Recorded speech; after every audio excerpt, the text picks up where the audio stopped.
கடந்த 1ஆம் தேதி தக்கலையில் நடைபெறுவதாக இருந்த கனிம சுரங்கம் பற்றிய கருத்து கேட்பு கூட்டம் தள்ளி வைக்கப்பட்டது. அது தள்ளி வைக்கப்பட்டதற்கு காரணம் உச்ச நீதிமன்ற வழிகாட்டல், கருத்து கேட்பு கூட்டம் நடத்துவதற்காக கொடுக்கப்பட்ட வழிகாட்டல் ஒட்டுமொத்தமாக மீறப்பட்டு அது முன்னதாக செய்ய வேண்டிய காரியங்கள் செய்யாமல் அதையெல்லாம் நாம் கன்னியாகுமரி மாவட்ட மாசு கட்டுப்பாட்டு வாரிய பொறியாளர் அவர்களுக்கு தகவல் அறியும் உரிமை சட்டத்தின் மூலமாக பல கேள்விகளை அனுப்பியிருந்தோம். இதுபோல நம்முடைய மாவட்டத்திலிருந்து நம்முடைய பல தோழர்களும் அனுப்பியிருந்தார்கள். ஆனால் அந்த கேள்விகளுக்கு அவர்களால் பதில் சொல்ல முடியாமல் எங்களிடம் தகவல் இல்லை என்று சொல்லியிருந்தார்கள். தகவல் இல்லை என்று சொன்னால் அந்த தகவல் எந்த மையத்தில் கிடைக்கிறதோ அங்கே அனுப்பி அதன் மூலமா ஒரு தகவல் நமக்கு பெற்று தர வேண்டும். அப்படியெல்லாம் செய்யாமல் அவர்களால் அந்த தகவல் தரக்கூடிய விஷயங்கள் அவர்கள் செயல்படவில்லை என்பதால் ஏதோ இந்த ஆண்டுதான் நவராத்திரி உற்சவம் நடப்பது போல் நவராத்திரி உற்சவம் நடப்பதால் கருத்து கேட்பு கூட்டம் தள்ளி வைக்கப்படுகிறது என்று தெரிவித்திருந்தார்கள். நாம் அதனை கண்டித்து கடந்த 1ஆம் தேதி மாவட்ட ஆட்சியர் அவரிடம் தகவல் அறியும் உரிமை சட்டத்தின் கீழ் செயல்படாத மாசு கட்டுப்பாட்டு வாரியத்திற்கு மாசு கட்டுப்பாட்டு வாரியத்தின் நடவடிக்கை எடுக்க நம்முடைய ஆட்சியரை வலியுறுத்தியும் இந்த ஐஆர்எல் கம்பெனியை நிரந்தரமாக மூட வலியுறுத்தியும் கனிம சுரங்க திட்டத்தை ரத்து செய்ய வலியுறுத்தியும் ஒரு நீண்ட மனுவை அளித்தோம். கன்னியாகுமரி மாவட்டத்திலே எந்த அளவிற்கு இந்த ஐஆர்எல் கம்பெனி கடந்த பல பத்தாண்டுகளாக அவர்கள் நடத்திய அந்த வேலைகளால் மக்கள், பெரும்போதி மக்கள், சாதி மத பேதமின்றி அனைத்து பிரிவு மக்களும் கேன்சர் நோய்க்காராக இருக்கிறார்கள். ஏற்கனவே சுனாமியால் கன்னியாகுமரி மாவட்டம் அதிகமாக பாதிக்கப்பட்டது என்று சொன்னால் இந்த கனிமவள கொள்ளை, இந்த கனிம சுரங்கங்கள் ஐஆர்எல் நடத்தியது ஒரு காரணம். இந்த சூழலிலே இவர்கள் மீண்டும் இப்பொழுது கொடுத்த 1400 லட்சம் ஹெக்டேரில் எடுப்பதாக சொல்கிறார்கள். அங்கே கணக்கிட்டு பார்த்தால்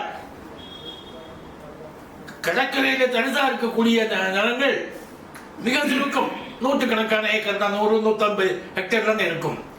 ஆனால் அங்கே வீடுகளும் ஆலயங்களும் விவசாய நிலங்களும் இருக்கின்றன. அப்போ அந்த நிலங்கள் எல்லாம் அழிக்கப்படும்.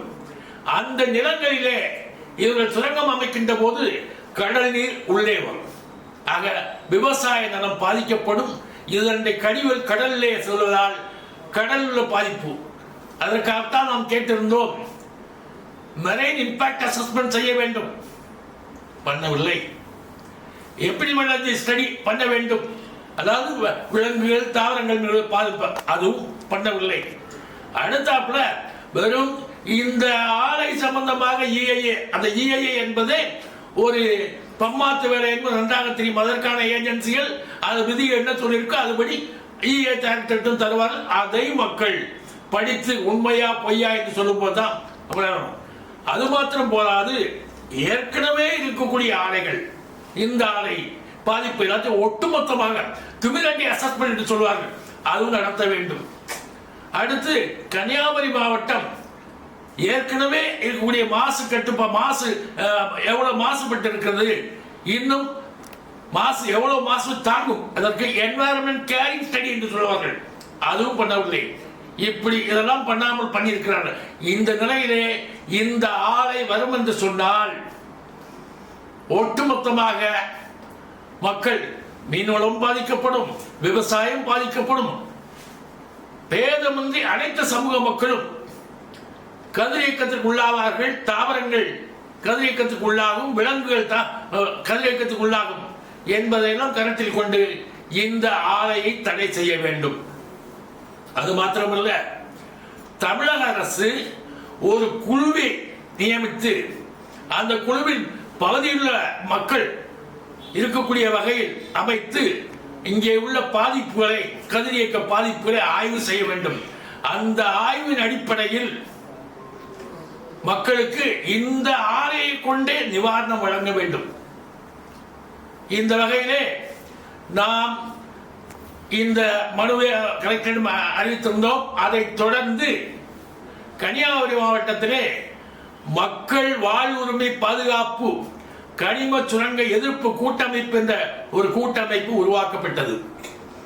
அந்த கூட்டமைப்பிற்கு ஐயா மரியாதைக்குரிய பூஜ்யக்குரிய பால பிரசாந்த் அடிகளார் அவர்கள் கௌரவ தலைவராகவும், ஆண்டன் கோமஸ் ஆகிய நான் அமைப்பாளராகவும், அருமை சகோதரர்கள் முத்துக்குமார், சேவியர் ஆகியோர் துணை அமைப்பாளராகவும், இன்னும் உயர்மட்ட குழு உறுப்பினராக அருட்பணி டன்ஸ்டன் அவர்களும், அருட்பணி சேல்ஸ் அவர்களும், வழக்கறிஞர்கள் நம்முடைய கிரைஸ்ட் மில்லர், அருள்ராஜ், அடுத்த கிறிஸ்டோபர், இப்படியான பல வழக்கறிஞர்களும், முதன்மை சட்ட ஆலோசகராக மதுரையைச் சேர்ந்த மனித உரிமை ஆர்வலர் ஹென்றி டிஃபேன் அவர்களும், மனித உரிமை ஆர்வலர் பத்திரிகையாளர் அருமை தோழர் TSS மணி அவர்களும், மகளிர் சார்பாக சகோதரி ரேச்சல் அவர்களும், செல்வி ரமணி அவர்களும், இன்னும்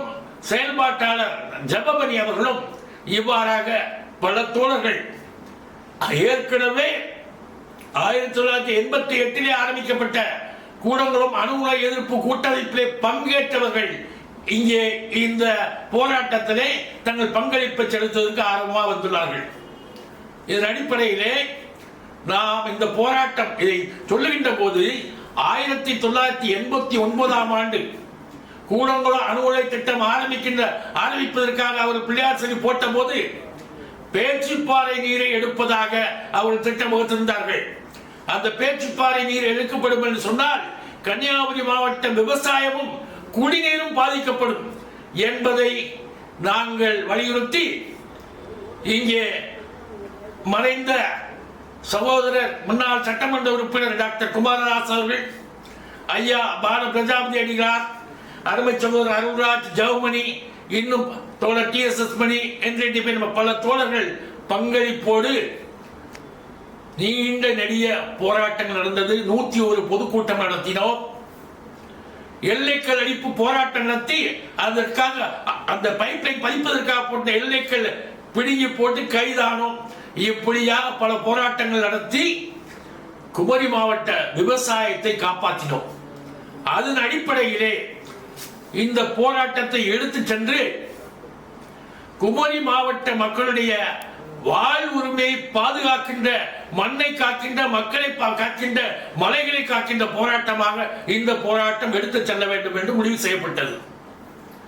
இதன் முதற்கட்டமாக வீதிமுறை பிரச்சாரங்களும் துண்டு பிரசங்கம் விநியோகிப்பது, அடுத்தாக அரசாங்கத்தை இந்த ஆலயம் மூட வேண்டும், அடுத்து கனிம சுரங்க திட்டத்தை கைவிட வேண்டும், இந்த குழு அமைக்க வேண்டும், இதெல்லாம் கோரிக்கை தவிர அரசின் கவனத்தை ஈர்ப்பதற்காக மாநில தலைநகர் சென்னையிலும் இந்திய நாட்டினுடைய தலைநகர் டெல்லியிலும் இந்த மக்கள் மீது பற்றுள்ள இந்த கருத்துக்கு